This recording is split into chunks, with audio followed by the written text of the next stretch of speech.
entrava naquele ônibus, eram as mesmas pessoas, porque era o ponto final no bairro. Então a mesma galera. Então, a mesma galera. E tinha uma moça que ela era meio que a prefeita do ônibus. Tá. E ela, mó barato, cara. Tu chegava no dia do teu aniversário, tinha um monte de bolinha, todo mundo cantava demais, parabéns. cara. Era uma mulher Ela maravilhosa. sabia da vida da galera. Que tornava a vida de todo mundo melhor no meio daquela desgraça. Que, cara, pegar um ônibus lotado por 2 horas. Eu ia uma pendurado desgraça. pra escola, era normal. Fui muito E pendurado. eu ficava muito preso na ponte em Niterói, era gostoso. Muito pendurado, cara. É, isso aí, pendurado. Nossa, gente. a tua ponte Rio-Niterói era a minha Avenida Brasil. Eu sei qual é. Não é? O ponto é o seguinte, cara. Eu lembro que eu olhava para essa moça. Ela já estava há 30 anos naquele ônibus. Cara. Ela já pegava aquele ônibus há 30 anos. E eu olhava e falei, cara, eu não vou ficar dentro desse ônibus. Eu era feliz. Mas não me conformei. Não me conformei.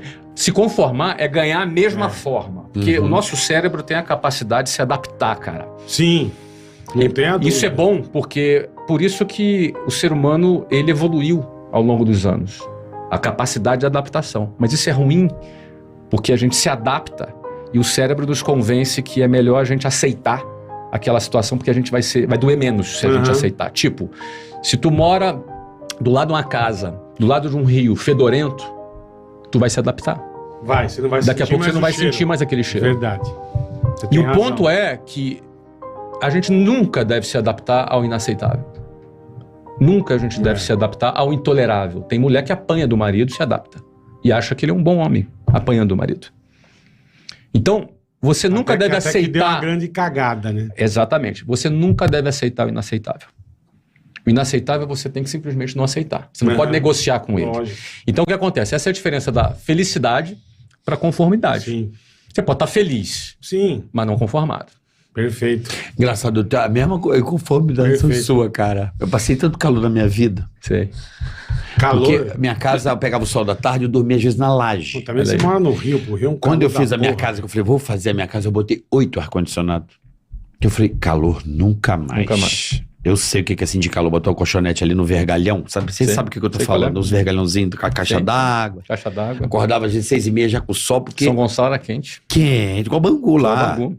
Então, assim, não tinha ar-condicionado e o sol da tarde batia no meu quarto. Então, a parede de 2h30 da manhã tava parecendo um forno de pizza, porra. Isso. E ligava eu dormir com aqueles arno grandão, com a cabeça dentro do arno. Tinha que tomar 2 banhos por noite. Aí você falou, não, mano, eu vou pegar esse cara, pegar uma escadinha de madeira, dormia no... E se fosse ventilador, assim, né? Aquele bafo quente. Bafo quente. Bafo quente. Quem mora lá, né, sabe o calor. Tem muita gente, graças a Deus, hoje, com a abertura do Brasil, né, cara, as empresas vieram pra cá e conseguem colocar o ar-condicionado com um preço um pouco melhor. Porque naquela época, aqueles Prosdós, porque eram muito caros, cara. E era o preço quase de um carro, um ar-condicionado. Era um artigo de muito luxo. Poucas pessoas tinham. Então, mas pra você sair dessa realidade e mudar a tua realidade, tem que ter uma ruptura com ela. Sim. Se você se adaptar a ela, acabou. Você vai ficar ali pro resto da vida. É isso aí. Eu me identifico E se romper, muito. não garante que vai sair. Eu me identifico muito, porque eu lembro de falar muito isso dentro do ônibus. Tem isso também, né, Flavião? Hein, Flávio? É isso aí. Eu me lembro de falar muito isso dentro do ônibus, cara. Eu vou sair dessa. Tu andou muito de ônibus, né? Vou sair dessa, né? Coesão, ixi. Eu falava assim, ó. O que eu falava... Já estragou teu ônibus no meio da ponte? Claro, já andei bêbado, porque eu ia pro Amarelinho beber, às vezes, quando eu tava no segundo grau. Amarelinho na Cinelândia? Olha aí. Amarelinho. Aí acabava, aí uma vez o trânsito tava tão parado, mas tão parado, que eu desci do ônibus, deixei minhas coisas dentro do ônibus, fui andando na ponte. Falei, cara, eu vou andar na ponte, cara.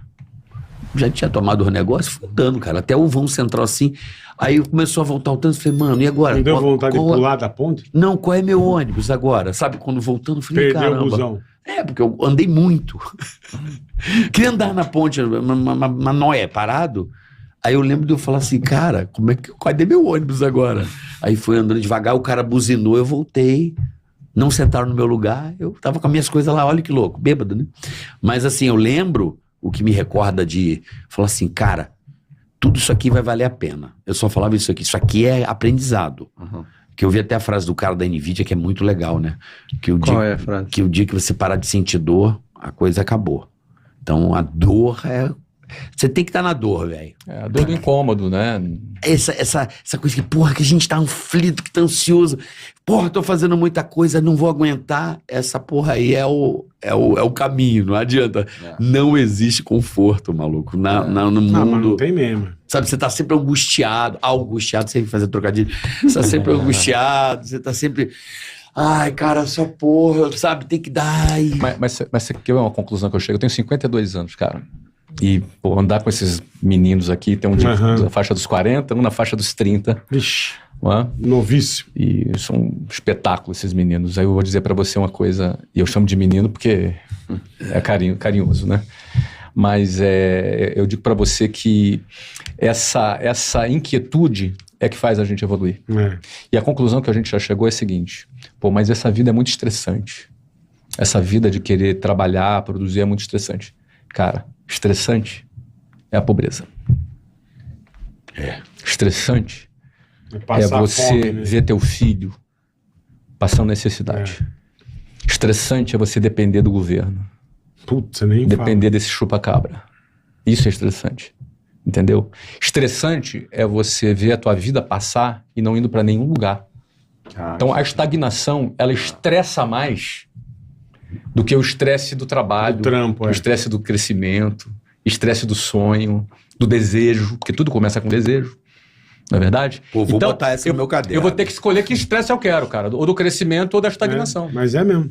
Não tem vida tranquila sem estresse. É tipo a vida desse cara, eu te odeio, porque não tem. A vida do vendedor é assim. É maçante. Bateu a meta. Me lembrava do Pânico Domingo. Nossa senhora.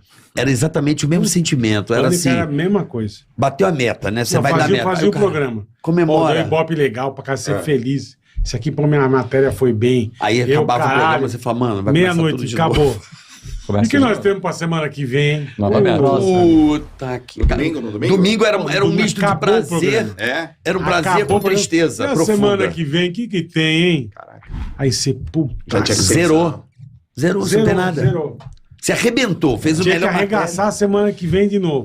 E na outra semana também. Agora experimenta trocar essa vida por uma vida assim, cara. Eu tô desempregado. O que eu tenho pra próxima semana? Não tenho o que comer. Eu não tenho o que comer. O que eu tenho pra próxima semana?